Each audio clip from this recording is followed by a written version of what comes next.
الحمدللہ والصلاة والسلام علی رسول اللہ الکریم، اما بعد فاعوذ باللہ من الشیطان الرجیم، بسم اللہ الرحمن الرحیم۔ محترم ناظرین کرام، محترم بھائیوں اور بہنوں، السلام علیکم ورحمۃ اللہ وبرکاتہ۔ اللہ پاک سے یہ دعا ہے، اللہ پاک آپ تمام بھائیوں اور بہنوں کی پریشانیاں دور فرمائے اور اللہ پاک آپ کو کامل صحت والی زندگی عطا فرمائے۔ ناظرین، آج ہم ایک نئے ٹاپک کے ساتھ، ایک نئی ویڈیو کے ساتھ حاضر خدمت ہیں۔ آج کا جو ہمارا ٹاپک ہے وہ ہے قبض، جس کو انگلش کے اندر کانسٹیپیشن کہتے ہیں۔ یہ بعض صورتوں کے اندر تو معمولی سی ایک تکلیف ہوتی ہے، لیکن جب یہ مرض عرصہ گزر جائے، اس کے اندر جب شدت آ جائے تو اس سے بہت زیادہ تکلیف پیدا ہوتی ہے۔ طب کے اندر اس کو تمام بیماریوں کی جڑ قرار دیا گیا ہے، کیونکہ جب فاسد مادے جسم میں رک جاتے ہیں تو وہ ایک زہر سا بن جاتا ہے اور پھر اس زہر سے بہت زیادہ بیماریاں جنم لیتی ہیں۔ ناظرین، اس کا ویسے تو ہماری لائف سٹائل سے اس کا تعلق ہے، لیکن جب یہ مرض پرانا ہو جائے تو یہ ایک سوزش ہے، اور سوزش کا بھی درجے کے حساب سے کبھی یہ دوسرے درجے میں ہوتی ہے، کبھی یہ تیسرے درجے میں ہوتی ہے۔ تو سب سے پہلے ہم بات کرتے ہیں کہ کانسٹیپیشن، قبض جو ہے یہ ہوتی کیوں ہے۔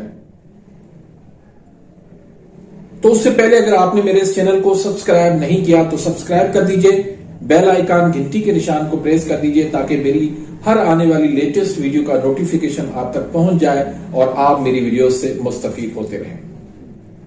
تو ناظرین، اس میں سب سے پہلی بنیادی جو چیز ہے وہ یہ کہ رات کو لیٹ سے کھانا کھانا، یہ ایک ایسی ہماری عادت ہے جس کی وجہ سے ہمیں یہ مرض لاحق ہو جاتا ہے۔ کیونکہ یہ ضروری ہے کہ جب آپ بستر پہ جائیں، بستر پر جب آپ سونے لگیں تو اپنا پیٹ صاف کر کے سوئیں، لیکن اب جو آپ نے کھایا پیا ہی رات کو ہے تو وہ جلدی سے تو خارج نہیں ہوگا، تو یہ پھر قبض کی شکل اختیار کر لیتا ہے۔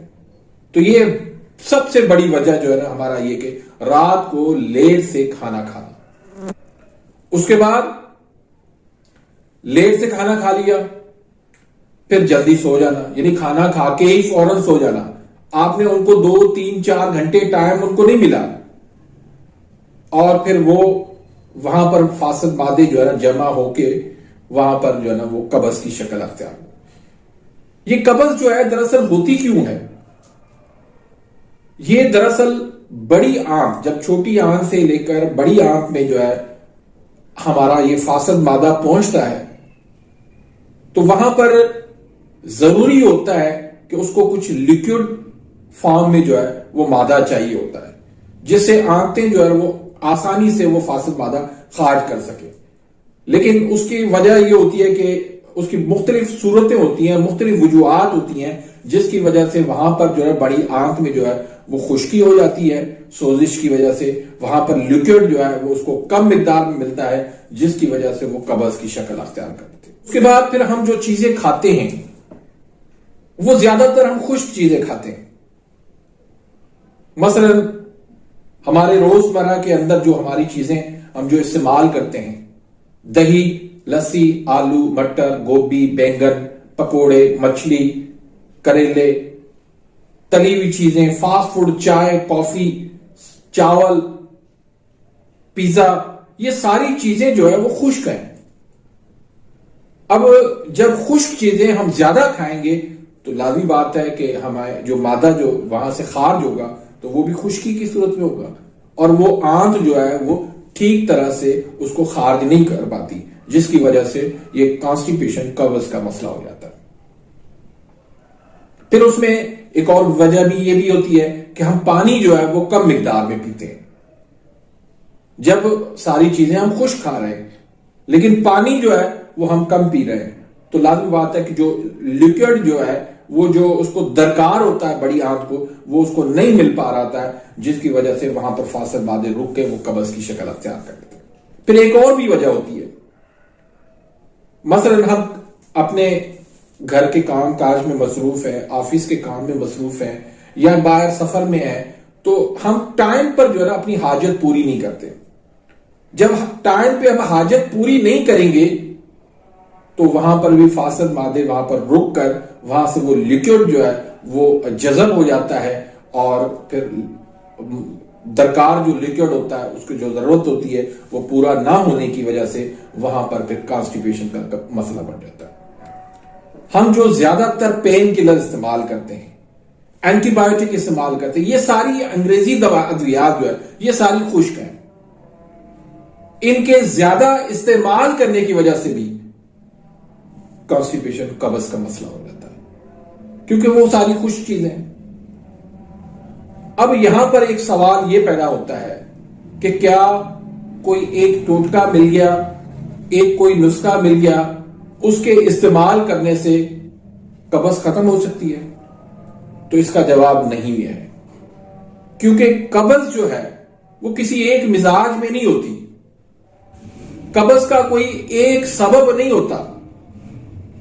مختلف مزاجوں کے اندر قبض ہوتی ہے, مختلف تحریکوں کے اندر قبض ہوتی ہے.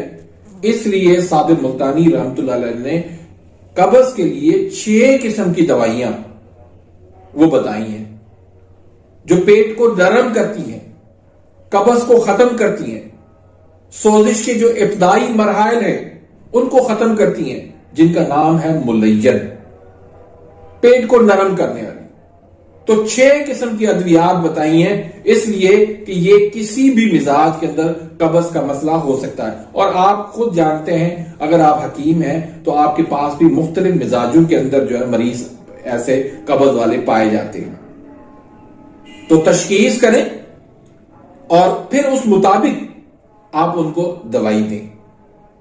ایسے ٹوٹکے استعمال کرنے سے پرہیز کریں. ایک بندے کا مزاج گرم ہے, آپ اس کو گرم دوائی دے رہے ہیں تو لازمی بات ہے اس کو مریض کا نقصان ہوگا. ایک مریض کا مزاج پہلے ہی ٹھنڈا ہے, آپ اس کو اس پر گھول کر چھلکا پلا رہے ہیں تو یہ نقصان. تو مزاج کی تشخیص کرنا یہ سب سے پہلا کام ہے. اس کے بعد جو ہے وہ نسخہ جات ہے, اس کے بعد جو ہے وہ علاج کی بات ہوتی ہے. تو تشخیص کروائیں. اگر مزاج آپ کا اعصابی عضلاتی ہے یعنی پیشاب کثرت سے آتا ہے, پیشاب کے اندر سفیدی زیادہ ہے, پیلا کم ہے اور سر جو ہے وہ بھاری رکھتا ہے, پیٹ جو ہے افارا بن جاتا ہے, وزنی ہو جاتا ہے, کھانا ٹھیک سے ہضم نہیں ہوتا, زبان آپ کی سفید ہے, تو یہ اعصابی عضلاتی تحریک ہے. اس کے لیے آپ کو 4 ملین والا نسخہ استعمال کرنا چاہیے. اس کے بعد عضلاتی اعصابی, سب سے زیادہ قبض جو ہے وہ عضلاتی اعصابی تحریک میں ہوتی ہے. لیکن یہ بھی مقصد نہیں ہے کہ عضلاتی اعصابی میں لازمی قبض ہو, نہیں, ایسا بھی نہیں ہوتا. قبض بعض مریضوں کو IBS کا مسئلہ ہو جاتا ہے, بار بار پخانہ بھی آ جاتا ہے, تو یہ ضروری نہیں ہے کہ عضلاتی اعصابی میں ہی قبض ہو, لیکن یہ کہ زیادہ تر عضلاتی اعصابی میں قبض ہوتی ہے. تو اگر عضلاتی اعصابی تحریک ہو یعنی خشک سرد ہو, اس میں نیند کی کمی ہو جاتی ہے, پیشاب کے اندر پیلاٹ ہوتی ہے زیادہ, اور بعد میں جو ہے نا یہ پانی پینے کے بعد جو ہے یہ پیشاب سفید ہو جاتا ہے. اس میں بھوک تو ٹھیک لگتی ہے لیکن کھٹی ٹکاریں آتی ہیں, تیزابیت ایسیڈٹی زیادہ ہوتی ہے. تو اس طرح کے اگر مسئلہ ہے تو یہ عضلاتی اعصابی تحریک ہے. اس کے لیے آپ نے 5 ملین والا نسخہ وہ آپ نے قبض کے لیے استعمال کرنا ہے. تیسری تحریک عضلاتی غدی تحریک, خشک گرم مزاج. اس میں کیا ہوتا ہے کہ دل کی دھڑکن تیز ہو جاتی ہے, رات کو گلا خشک ہو جاتا ہے. تو اگر یہ تحریک آپ کی ہے, خشکی ہے, تو اس میں آپ نے 6 ملین والا نسخہ وہ آپ نے استعمال کرنا ہے. یاد رکھ لیں اپنی اپنی تحریک کو, آخر میں آپ کو یہ نسخے انشاءاللہ مل جائیں گے. اس کے بعد غدی عضلاتی تحریک, گرم خشک مزاج. اس کے اندر کیا ہوتا ہے کہ حرارت زیادہ ہوتی ہے, گرمی زیادہ ہوتی ہے, پیشاب کی مقدار جو ہے وہ کم ہو جاتی ہے, بلڈ پریشر جو ہے وہ ہائی رہنے لگتا ہے. تو اس طرح کی اگر علامات ہیں تو اس کے لیے آپ ایک ملین والا نسخہ جو ہے وہ آپ نے استعمال کرنا ہے۔ اس کے بعد اگر تحریک غدی اعصابی ہے، اس میں سانس جو ہے وہ تنگی ہو جاتی ہے، سانس پھولتا ہے، تو اس میں جو ہے آپ نے نسخہ استعمال کرنا ہے ملین 2 والا۔ اور اگر تحریک اعصابی غدی ہے، اس تحریک کے اندر جو ہے وہ بھوک کم ہو جاتی ہے، معدے میں جلن ہونے لگتی ہے، سانس جو ہے وہ پھولنے لگتا ہے، ہارٹ بیٹ جو ہے وہ کم ہو جاتی ہے، زیادہ تر لوگ جو ہے اس میں جو ہے وہ سیڈنیس ہوتے ہیں، غمگین ہوتے ہیں، اداس رہتے ہیں، تو اس تحریک کے لیے آپ نے ملین 3 یا پھر حب صابر والا نسخہ آپ نے استعمال کرنا ہے۔ تو امید کرتا ہوں کہ آج کی اس ویڈیو سے آپ مستفید ہوئے ہوں گے۔ ملتے ہیں انشاءاللہ نیکسٹ ویڈیو میں، تب تک کے لیے اجازت، اللہ حافظ۔